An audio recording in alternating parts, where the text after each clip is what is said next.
Good Yes. evening. My name is Peter Ogutu, a student at the Technical University of Kenya. Yes, I have a question to you, Mr. President. Recently, we witnessed a move by the Cabinet Secretary, Dr. Alfred Mutua, where he facilitated the exportation of Kenyan skilled energetic labor to external markets for job opportunities. A good move that we appreciate, but doesn't that move leave the Kenyan economy at a bad place with the deprived skilled labor and or stressed skilled labor that cannot meet its potential? A good example is the medical sector, where we have fewer doctors attending to numerous patients, yet these doctors and nurses still form part and parcel of the skilled labor that are being exported to external market for employment. Thank you. Alfred, do you want to answer that question? It's a very good question from Mr. Ogutu.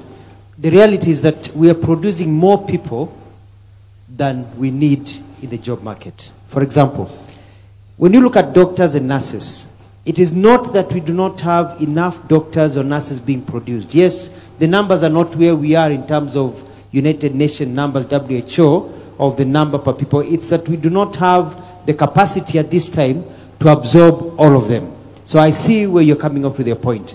But I also want to change the mentality where we think that there is what people are thinking of brain drain. What is happening is this. You have, for example, in the ICT sector, a huge number of people that are ready to work, that even if we sent away 100,000 people in ICT, we would still leave this country with so many other people, 500,000, who are still looking for employment.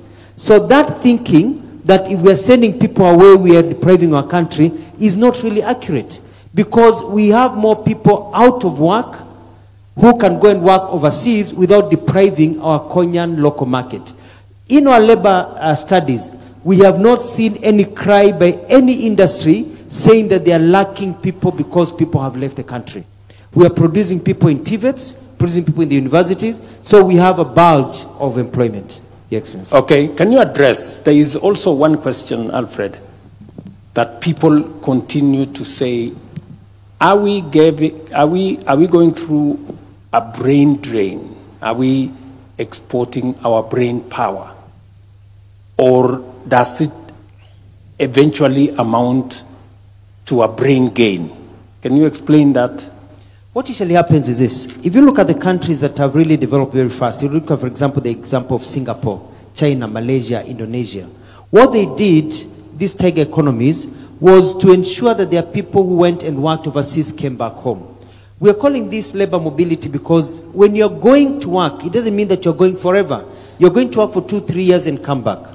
What we have realized is that when you go overseas, you're able to gain skills. When His Excellency was in Germany, we were talking about Kenyans going to work to produce the German vehicles. So you go to Germany as an engineer, you produce the vehicles for 2 to 3 years, then you come back home. What happens? You're bringing back new talent. Kenya is actually getting brain gain. You're bringing new ways of doing things. When you talk to the construction industry, for example, construction industry are now looking for people who have worked overseas. If you are a plumber, if you are a mason, if you are an interior designer, and you have worked in Dubai, the big companies working in Kenya want to employ you because your skills are a bit higher than the market, than the population in Kenya that is competing with you for the job market, because you have gained new skills. When you go to the UK as a nurse, you go to the US as a doctor, and you gain new skills in those hospitals that you're working in the US or in Italy and other places. When you come back, you're hot cake because of the brain gain. Thank you very much. And I think just to buttress that point is that, you know, the people going out, they are going out for short contracts. This is 3 years, maybe 5 years. After that 5 years, they come back home. And when they come back home home with added skills. They have gained experience. They have worked in a different market. And they, most of the time, you find that they have improved on their skills. So it may look like brain drain, but eventually it becomes brain gain. That's what Alfred is saying. So, Your Excellency, thank you. My name is Felix Chege.